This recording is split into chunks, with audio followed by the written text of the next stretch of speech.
পহেলগাঁও এই যে গ্রামটি, এটি 226 কিলোমিটার অভ্যন্তরে ভারতের আপনার পাকিস্তান সীমান্ত থেকে, যদি আপনি সড়ক পথে সেখানে পৌঁছাতে চান। আর এরিয়াল ডিস্টেন্স অবশ্য কম, তারপরেও কোনো অবস্থায় বলা যাবে না এটা সীমান্ত সংলগ্ন এলাকা। এক। দ্বিতীয়ত 26 জন আপনার কে হত্যা করা হয়েছে, তার মধ্যে 15 জন মুসলমান। খেয়াল করেন, 15 দুগুণে 30 যদি হতো তাহলে বলতাম যে অর্ধেক হিন্দু অর্ধেক মুসলমান। এখানে যেই 26 জন প্রাণ হারিয়েছেন তাদের মধ্যে 15 জনই মুসলমান। তো সুতরাং শুভেন্দু বাবু যে দেখেছেন 15 জন মুসলমানকে যে হত্যা করেছে, এটা কিন্তু ভারতীয় মিডিয়াতে খুব বেশি প্রচার করা হচ্ছে না, শুধু হিন্দুদের বিষয়টাই প্রচার করা হচ্ছে। বা আমার কাছে তালিকাটা আছে, তো সেই জন্য আমি বললাম, মানে নাম দেখে তো বোঝা যায় কে। আপনার তথ্যটা সঠিক, সেটাই আমি বলছি, কিন্তু ভারত সেটাকে হাইড করতে যাচ্ছেন মুসলমানদের বিষয়টা। এখন ধরুন আপনার এই বিষয় তো আমি নাজমুল হাসান কলিমুল্লাহ আমার কাছে যদি তালিকা পৌঁছাতে পারে, যারা ওয়াকিফাল থাকতে চান তার ডেফিনেটলি তাদের কাছে তালিকা থাকবে, স্বাভাবিক। মানে চিলে কান নিয়ে গেছে, সুতরাং এর পেছনে যারা দৌড়বেন তারাই হয়তো শুভেন্দুর কথা উত্তেজিত হবেন, এছাড়া অন্য কারো উত্তেজিত হওয়ার কথা নয়। এক। দ্বিতীয়ত আপনার বিষয়টা কিন্তু বড় ক্যানভাসের খেলা। আপনার এখানে সবকিছু তো আসলে কখন কি ঘটবে না ঘটবে কোনোটাই বিচ্ছিন্ন ঘটনা নয়, এবং well designed, well plan and meticulously done, এইভাবেই কিন্তু ঘটনাগুলো ঘটছে। প্রথম বিশ্বযুদ্ধের পরে আপনার বিশ্ব মানচিত্র পাল্টেছে, দ্বিতীয় বিশ্বযুদ্ধের পর বিশ্ব মানচিত্র আবার পাল্টেছে, এবং 2026 থেকে বিশ্ব মানচিত্র আবার কিন্তু পাল্টে যাবে, এবং সেটার অংশ হিসেবে এই কাজগুলো বা এই কাণ্ডগুলো ঘটছে। এবং আমাদের প্রবলেমটা হচ্ছে কি, আমরা বিষয়গুলো ইমোটিভলি দেখি এবং আপনার ঘটনার গভীরে কখনো যাওয়ার চেষ্টা করি না। আপনার ভবিষ্যতে পৃথিবীতে যুদ্ধ বিগ্রহ হবে, কিন্তু পানি নিয়ে, পানির হিস্সা নিয়ে, এবং এই যে যুদ্ধটি সামনে অপেক্ষমান সেটা কিন্তু পানি নিয়ে। এবং খেয়াল করে দেখেন ভারত যে 5টি পয়েন্ট প্রদান করেছে, তার প্রথম বিষয়টাই হচ্ছে যে তারা 1960 সনে আপনার বিশ্ব ব্যাংকের পৌরোহিত্যে যে ইন্দাজ ওয়াটার, মানে পঞ্চ নদীর দেশ পাঞ্জাব, এই 5 নদীর পানির বন্টনটা কিভাবে হবে সেটা চুক্তিতে উপনীত হতে সহায়তা করেছিল ভারত এবং পাকিস্তানকে। ওই যে পানি, তার 80 ভাগ পাকিস্তান পাবে, 20 ভাগ ভারত পাবে, এরকম একটা অ্যারেঞ্জমেন্ট ছিল নেহেরু এবং ফিল্ড মার্শাল আইয়ুব খানের মধ্যে। ভারত এই সুযোগে প্রথমেই ওই যে চুক্তিটা সেটা স্থগিত করে দিয়েছে, ক্যাপ্টেন অ্যাবেন্স বলে সেই অর্থে। এবং পানি চুক্তি কিন্তু আমাদের যেটি খন্দকার মোশতাক আহমদ পানি মন্ত্রী হিসেবে বঙ্গবন্ধুর ক্যাবিনেটে ভারতের সঙ্গে চুক্তিতে উপনীত হয়েছিলেন, ফারাক্কার এই বাঁধের কারণে পদ্মা বা গঙ্গার পানি বন্টন কিভাবে হবে, 34,000 কিউসেক, আমার এখনো মনে আছে। সেই চুক্তি কিন্তু এইবার ভারত আর রিনিউ করেনি আমাদের সঙ্গে। খেয়াল করেন, আমাদের টিম গিয়েছিল কিন্তু কলকাতায় জয়েন্ট রিভার কমিশনের, তারাও কিন্তু খালি হাতে ফিরে এসছে। আমাদের এখানে কয়জন বিষয়টা জানে এবং কতটা আলাপ আলোচনা হয়েছে বিষয়টা নিয়ে? আমরা তো হাওয়ার উপরে চলছি নানান রকমের ইস্যু নিয়ে। পানি যদি এফেক্টেড হয় বাংলাদেশের, তাহলে পাকিস্তান এবং বাংলাদেশ দুটো দেশই কিন্তু সবচেয়ে বড় ঝুঁকির মধ্যে পড়ে যাবে।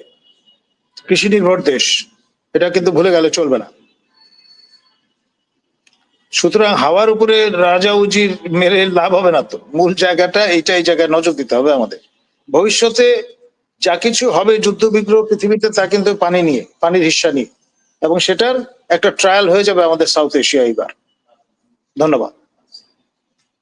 জি, আমি আরেকটু আপনার কাছে শেষ করে তারপরে যাবো, যেটা আপনি বললেন 15 জন মুসলিম হত্যা হয়েছে, সেটা লিস্ট আপনার কাছে রয়েছে, কিন্তু ভারতের মিডিয়াগুলো এই বিষয়টা কেন হাইড করতেছে? তারা শুধু হিন্দুদের বিষয়টাই দেখাচ্ছেন, হিন্দুরা হত্যা হয়েছে, পাকিস্তান এখানে করেছেন, বা মুসলমানদেরকে ভারত থেকে বের করে দিতে হবে, এমনটা বিভিন্ন মিডিয়ায় আসতেছে, তাদের সাধারণ জনগণও বলছেন। এই ঘটনাগুলো আসলে পেছনে কারণ কি? নাজমুল হাসান। দেখুন, স্পেন বিজয়ী তারেক এবং মুসা সেই 7th সেঞ্চুরিতে এই পুরো আইবেরিয়ান পেনিনসুলা বলুন, পরবর্তী বিয়ন্ড দ্য প্যারাডাইস, সেপ্টেমেনিয়া, ফ্রান্সের দক্ষিণ অংশ জয় করে বসেছিলেন এবং এই অঞ্চল প্রায় 700 বছর ধরে কোনো না কোনো অংশ মুসলমানদের শাসনাধীনে ছিল। সর্বশেষ আপনার 1492 তে ফল করে গ্রানাদা, শেষ মুসলিম শাসক ছিলেন ববদেল।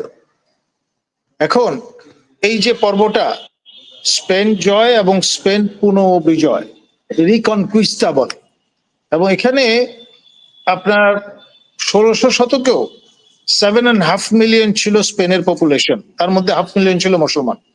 এই এতগুলো লোক নাই হয়ে গেছে, কিন্তু মাত্র 40টি পরিবার রক্ষা পেয়েছে এবং তারা পুরো এই সময়টায় অফিসিয়ালি ছিল খ্রিস্টান, বাসায় ছিল মুসলমান। এবং যখন সোশ্যালিস্ট গভর্নমেন্ট আসলো স্পেনে, তখন তারা রিমার্চ করলো।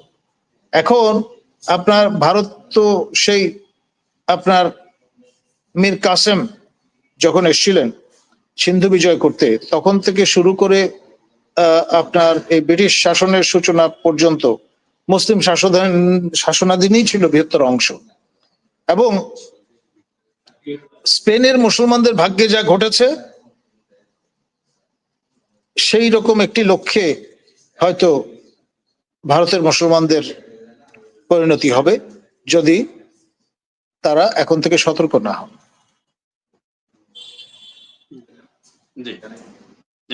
ধন্যবাদ। বিষয়টার পর আমি যাব এবং যুদ্ধের বিষয়টা নিয়ে একটু আপনার মতামত জানতে চাই। দুই দেশের মধ্যে যে যুদ্ধ পরিস্থিতি শুরু হয়েছে, ভারত শেষ পর্যন্ত পাকিস্তানের সঙ্গে যুদ্ধে জড়াবে, বা যুদ্ধে জড়ালে ভারত পাকিস্তানের মধ্যে কারা জয়ী হওয়ার সম্ভাবনা দেখে শক্তির, সামরিক শক্তির দিক থেকে? জনাব নাজমুল হাসান কলিমুল্লাহ।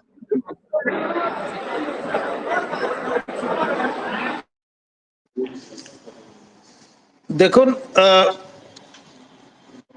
ভারত এবং পাকিস্তান প্রথম যুদ্ধ করে 48 সনে, এবং মজার ব্যাপার হচ্ছে ওই যুদ্ধে ভারত এবং পাকিস্তান উভয় দেশের সেনাপতি ছিলেন ইংরেজ। খেয়াল করেন তো, যা হয়েছে স্টেলমেট হয়েছে। পরবর্তী যুদ্ধ হয়েছে 65-তে, এবং 65 যুদ্ধ এমন ভাবে পরিকল্পনা করা হয়েছে যাতে যুদ্ধটা হয় পশ্চিম সীমান্তে, পূর্ব সীমান্তে নয়। কারণ হিসাব করা হয়েছে 60-এর দশকেই যে 71 সনে এখানটায় এই অঞ্চল বিচ্ছিন্ন হয়ে যাবে পাকিস্তান থেকে, সেটার পরিকল্পনা হচ্ছে 1960 সনে। এবং সেই কারণে এটি বাস্তবায়নের সবচেয়ে বড় বাধা হয়ে দাঁড়াবে যদি যুদ্ধের ভয়াবহ স্মৃতি থাকে 65 যুদ্ধের। সেই জন্য কিন্তু এখানে যুদ্ধটা হয়নি। বিষয়গুলো একদম টেইলর মেড, মিটিকুলাসলি ডিজাইন। মজা হচ্ছে এই শব্দটার সঙ্গে আমাদের পরিচয় হয়েছে এই মাহফুজ আলমের কারণে এবং প্রফেসর ইউনূসের কারণে। এরা না হলে এই শব্দই আমরা জানতাম না। খেয়াল করেন, এখন যা কিছু হচ্ছে সবই কিন্তু মিটিকুলাসলি ডিজাইন, সেভাবেই হচ্ছে, ঘটনাগুলো ঘটছে। সুতরাং ওই পার্সপেক্টিভে বিষয়গুলোকে বোঝার চেষ্টা করতে হবে। আপনার ভারত 5টা পয়েন্ট দিয়েছে, পাকিস্তান 8টা পয়েন্ট দিয়েছে। পাকিস্তানের প্রথম যে পয়েন্ট সেটাই হচ্ছে যে যদি তারা আক্রান্ত হয়, তারা they will opt for the nuclear option. এবং যদি মিলিটারি পার্সপেক্টিভ থেকে দেখেন, আমি আণবিক বোমা যদি ফেলবো এমন জায়গায় যাতে সবচেয়ে বেশি লোক মারা যায়, এবং ভারতের সবচেয়ে বড় মেট্রোপলিস হচ্ছে কলকাতা। নানাবিধ কারণে পাকিস্তান চাইবে তাদের ক্ষেপণাস্ত্র দিয়ে বোমা কলকাতায় ফেলতে, কারণ সবচেয়ে বেশি ক্যাজুয়ালিটি এনশিওর করা যাবে, এক। দ্বিতীয়ত, আপনার পাকিস্তান থেকে অনেক দূরে কলকাতা, ফলে তেজস্ক্রিয়তা তাদেরকে এফেক্ট করবে না, কম করবে। আর এর ফলে একটু সিনিক্যাল কথাটা শোনা যাবে, আমাদের বাংলাদেশের লোক দুই ভাগে বিভক্ত, এক অংশ প্রো পাকিস্তানি, এক অংশ প্রো ইন্ডিয়ান। এখন প্রো ইন্ডিয়ান বলে যারা পরিচিত সাবেক সরকারের শীর্ষ নেতৃবৃন্দ, তারা কিন্তু কলকাতায় বসে আছেন এখন। এবং আপনি যদি ওইভাবে চিন্তা করেন যে diehard anti Pakistani element Bangladesh থেকে যারা গেছেন কলকাতায়, তারাও কিন্তু ইজি টার্গেট হবে। তখন এক ঢিলে অনেকগুলো পাখি মারা যাবে। খুব সমর কৌশলগত দৃষ্টিকোণ থেকে যদি বিষয়টাকে এভাবে দেখেন আর কি। এবং কলকাতায় বোমা নিক্ষিপ্ত হলে আমাদের রাজশাহী ডিভিশন এবং আমাদের খুলনা ডিভিশন এফেক্টেড হবে সরাসরি, কারণ তেজস্ক্রিয়তা পাসপোর্ট ভিসা মেনে অগ্রসর হয় না, এক। দ্বিতীয়ত একটা মিথ আছে যে এই যে আপনার দুটি বোমা নিক্ষিপ্ত হয়েছিল দ্বিতীয় মহাযুদ্ধের সময় হিরোশিমা এবং নাগাসাকিতে, কেন ইতালি এবং জার্মানিতে নিক্ষিপ্ত হলো না, এটাও বোঝার চেষ্টা করতে হবে। অ্যাংলো স্যাক্সন হেরিটেজের লোকজন কখনোই নিজেদের জাত ভাই যারা তাদের উপর বোমাটা ফেলবে না, সে কারণেই ফেলেনি। জাপানিরা ভিন্ন জাতের লোক, এশিয়া মহাদেশের লোক, দূরে বাস করে, সেই জন্যে তারা ক্যাজুয়ালিটি হয়েছে। এখন পরবর্তী যেই এক্সপেরিমেন্ট, এক ঢিলে অনেকগুলো পাখি যদি মারা যায়, সেটার ব্যবস্থা এখানেই হবে।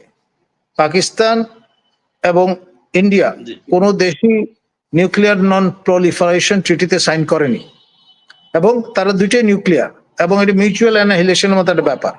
লিমিটেড ভাবেও যদি এই বোমা একে অপরের দিকে ছুড়ে দেয় তারা, তাহলে তা কিন্তু এই সাউথ এশিয়ায় মূলত ক্যাজুয়ালিটি গুলো হবে, এবং তার মধ্য দিয়ে নিশ্চিত করা যাবে দুটি দেশের নিউক্লিয়ার প্রোগ্রামের উপর ক্যাপ পরানো যাবে। এই সুবিধাটা, এই জাস্টিফিকেশনটা তৈরি হবে। লাভ হবে ইসরায়েলের, লাভ হবে আমেরিকার, লাভ হবে ন্যাটো দেশগুলোর। চীনের মানে ঝিকে মেরে মাকে শেখানো হবে, সেটা হলো চীনকে সমঝানো যাবে, এবং এশিয়া মহাদেশের বিশাল অংশ জুড়ে রাশিয়ান ফেডারেশন, তাদের সমঝানো যাবে, এবং ইরানও সতর্ক হয়ে যাবে। ধন্যবাদ। জি ধন্যবাদ।